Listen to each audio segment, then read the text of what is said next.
Okay, so we are going to work on making our final blocks or slopers that we use to make all our other pattern pieces. So I've gone into the appendix of the textbook and found the pages that have these half scale, they're basically mini size blocks and slopers, and I've just made a photocopy of each one so that I can play with it and make our final block. Okay, so I've got my front bodice, back bodice, and I just did for this demonstration just one of the skirts because we'll do them the same way. So there's a skirt front and also a skirt back. Okay, so I printed this out just on regular, floppy computer paper. And the big thing that we want to do is this big dart opening here. Ideally, we would have the bottom of it. The fact that it's open, it's just going to potentially pose some problems when we're tracing. So we are going to draw in the bottom, and we're going to recopy this and add some things to it and make it like a really good block that we could use, similar to the full-size blocks that I would typically do with you guys. So this is, again, the front bodice. This little point here is the apex or the bust point, right? This is like where kind of like your nipple is, like the fullest part of the bust. Everything radiates from this point. It's dropped a little bit because typically when you have a pattern, you don't want your dart to come all the way up to that point, right? It just isn't, that would be very like Dolce & Gabbana, very Madonna in the 80s.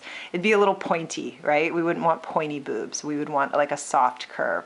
So typically it's dropped a little bit, like a ½ inch or an inch from that point. That's why this dart is dropped right there.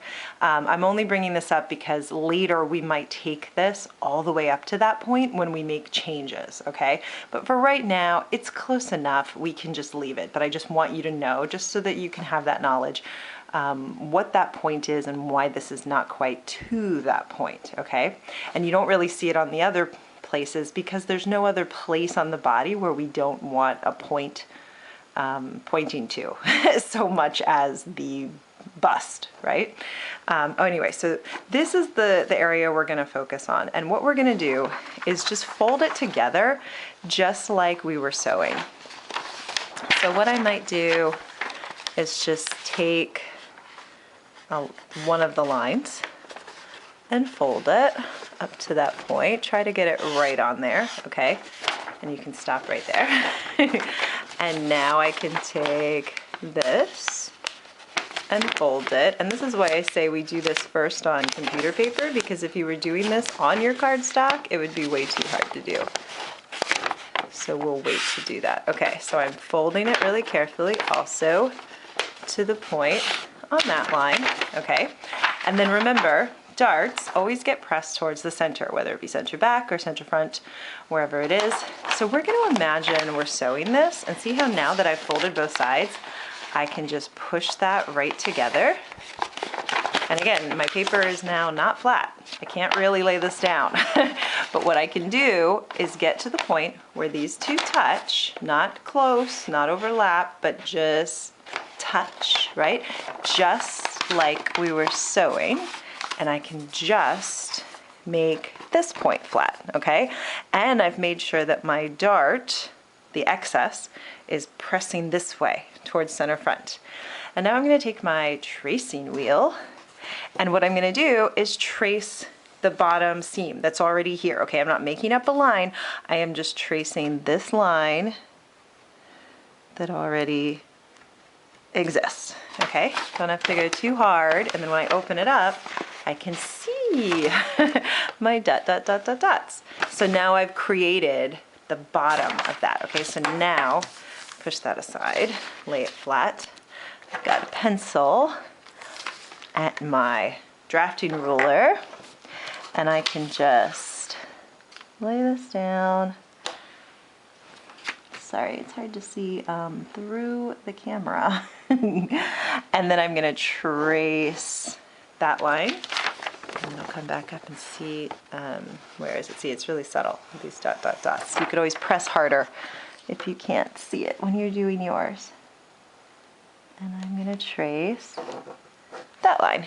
And now I have my real shape. I have the end of that, because at the end of the day, if I wasn't to include that, I wouldn't really have enough fabric. When I folded it together, you know, to sew, I don't want what's down here. Another way you could do this, honestly, is I could just take scissors, holding it together, and cut this, and it'll make that same shape.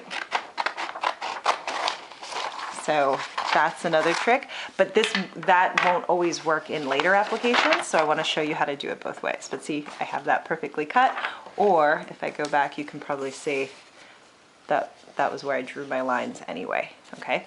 So either way you can do it, but now I have the real whole piece of the sloper. So what I could do now is go back over and photocopy this onto cardstock or heavier paper, which would be nice, and I've got the real shape. And the big things that I want to make sure, though, that get transferred over to that final sloper is this new dart shape. This is a notch, so that's really important. I want to leave that just where it is and make sure in any copy that I'm transferring that over. I want to label it. I'll definitely make sure I have my bust point. Okay, and say I copied this already onto my cardstock. At this point, I could cut it out, and I'm cutting exactly on the line. Typically, I say when we trace something and cutting it out, I say cut away your line, because when you trace something and draw it with a pencil, and you're tracing on top of the lines with your pencil, you're like adding that pencil width. So if you cut away your line, you know you'll have traced like exactly the right size. Does that make sense? But in this case, we didn't trace it. I photocopied it. I haven't added anything with my own pencil mark. So I'm gonna just cut it on the line. And what I'm kind of doing is cutting a little bit into the line. And I'm being super precise and exact. Notice how I'm kind of turning my scissors sometimes, turning the paper sometimes.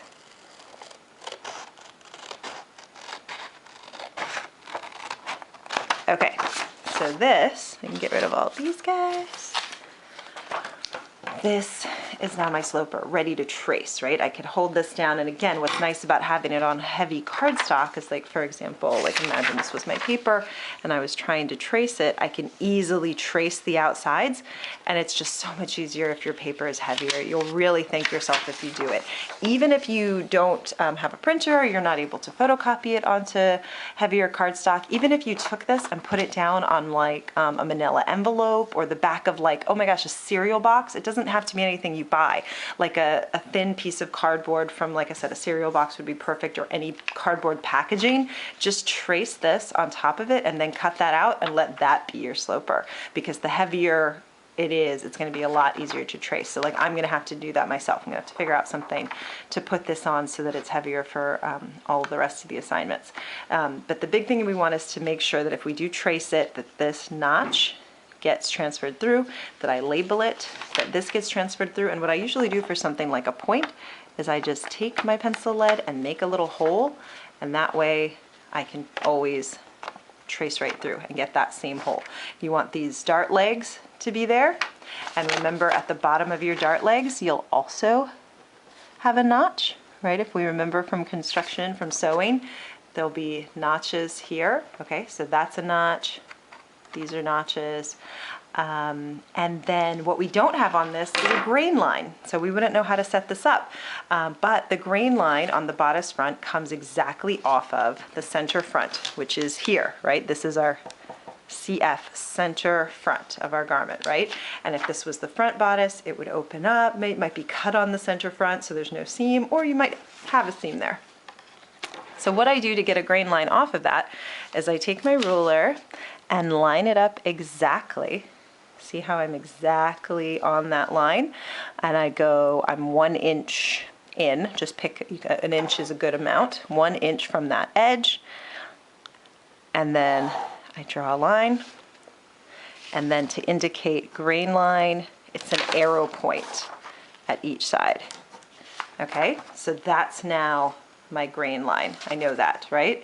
And remember, when we sometimes have something that is not cut here and it's on fold, you might do that grain line that points, remember, to that fold line. But because this is a sloper, we're going to use this to make all sorts of things. Some will be cut on fold, some won't. So you just want to indicate just roughly where the grain line is. So we won't do a special cut on fold one, okay? But our grain line for our bodice front is coming directly off of our center front. It's completely parallel, okay? It doesn't deviate. So even when it moves and turns into a round shape, this is still our vertical, okay? So this guy is done. He's ready to transfer onto cardstock. We could do the same thing for the bodice back. The big difference here is that this one has 2 tinier darts, like really small. So this one's so small, the shoulder dart. And then this, don't worry about this right now, this horizontal balance line, this is just a place where in this pattern you might make a change. It's here because there's not really any fit that's happening here, so this is a place you would change something. The same thing shows up on the skirt. This is the skirt front, 2 little baby darts up here at the top. And then again, this is another horizontal balance line. This one's at the hip. And this is a place you would make changes, like just different fit changes that could happen here. So don't stress these, but if you want to go ahead and transfer them to your final block, you can, just as another reference point. I don't think that we do patterns examples that really use these, but it may come up in something that you do on your own. So know what that is, okay? So again, with these guys, remember, you're just gonna fold right on that line, or as very close as you can. Ooh, it's so tiny, so I don't want to be off with such a small amount.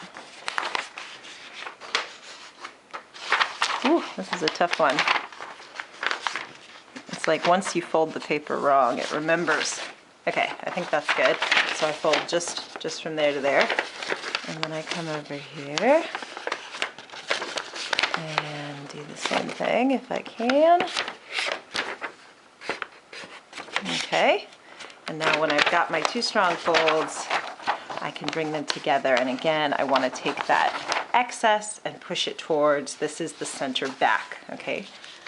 I'm going to label that center back right here. This is obviously the armhole, this is the shoulder, this is the neck, this is the waist. So let's put these 2 together. This is going to battle me, I know it. Okay, and I just want my 2 bottoms to touch, and then I can trace it, or I could cut it.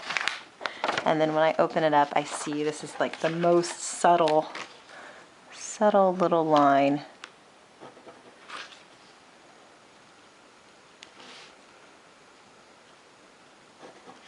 Oh my gosh, so tiny. Just this way. And this one's probably going to be even smaller.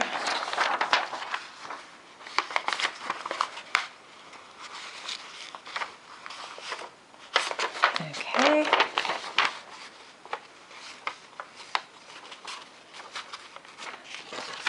And then again with this, it's going to go towards the back. Our tiny, tiny, tiny little dart. And I'm just going to make these 2 meet.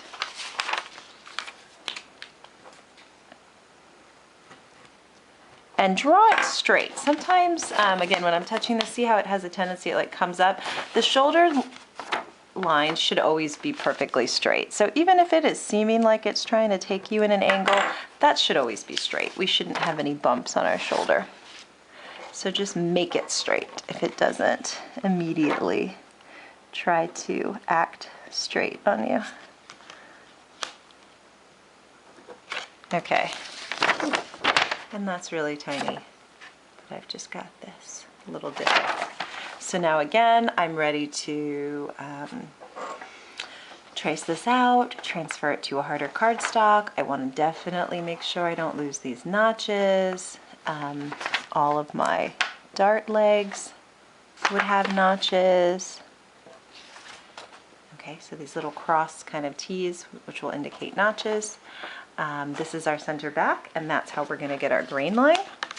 So again, I can take my ruler and put it right on that line and go 1 inch. Okay, see how I'm doing that? I'm using the see-through ruler. That's why it's good. I can put it on a line at any point, and I can see how much of a distance I'm going now from that line. Okay, so 1/2 inch or 1 inch. Okay, and then I draw my straight line and I put arrowheads at both ends to indicate that this is my grain line, okay, coming right off of the center back. So that one's ready to go. And then for the skirts, and again, front and back are the same, so I'll just show you one. So you get the gist. You've got these 2 baby little darts that will fold on those lines.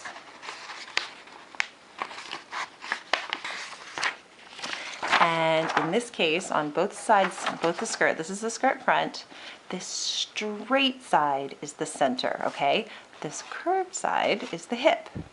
So this is our center front, and the skirt back looks identical. It's just sort of flipped. And then again, the straight side will be the center back, and this curved side is what goes around the hip, okay? So in this case, we're gonna fold our dart excess as though we are going towards that center front.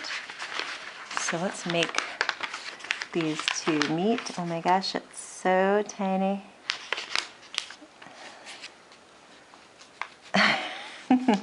Something like that, super, super tiny. And I could come with my tracing wheel.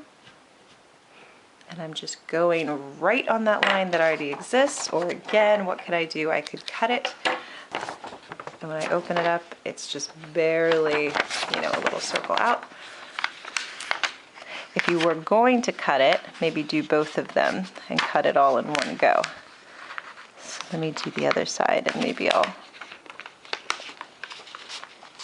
cut it across.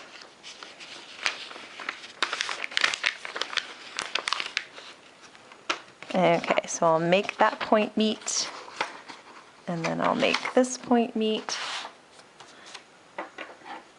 And the excess is going towards the center front. And I'll cut these through all the layers. Ooh, kind of hard to hold both.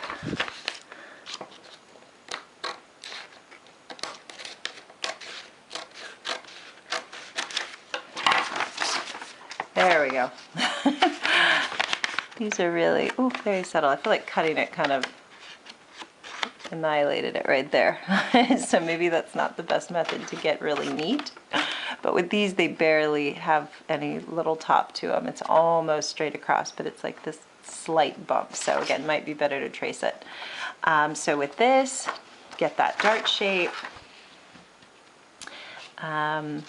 There's no notches indicated on the skirt, though often, like I'll put a notch here at the hip line, just so that mostly sometimes when you've cut it out, it might be hard to tell which side is the straight side and which side is the curved hip side. So a notch right here could be a really good idea. This is just for practical use for you. And then again, these would have notches, right? Because these are our dart legs. And then we want to do our grain line, which the grain line comes off of the center. So it's the center front and the center back. So again, this is a straight seam. And I'll come off 1 inch from this center front line and do my straight line, and then put arrow points on each head for my grain line, okay? And you could mark that. You could say, this is the universal symbol for grain line, but you could always mark it. Could not hurt, just so that you remember. And again, you could mark where your center front is. I could even say SS, which means side seam, something like that. and then make sure that you've got skirt front on there too. So again, I could cut this out and now I could transfer it by either photocopying it or tracing it onto some heavier paper, and then I'll do the same thing for my skirt back. And so you'll have a front and a back for your skirt and a front and a back for your bodice, okay? And they will look like this with dart shapes and grain lines and notches and all markings transferred.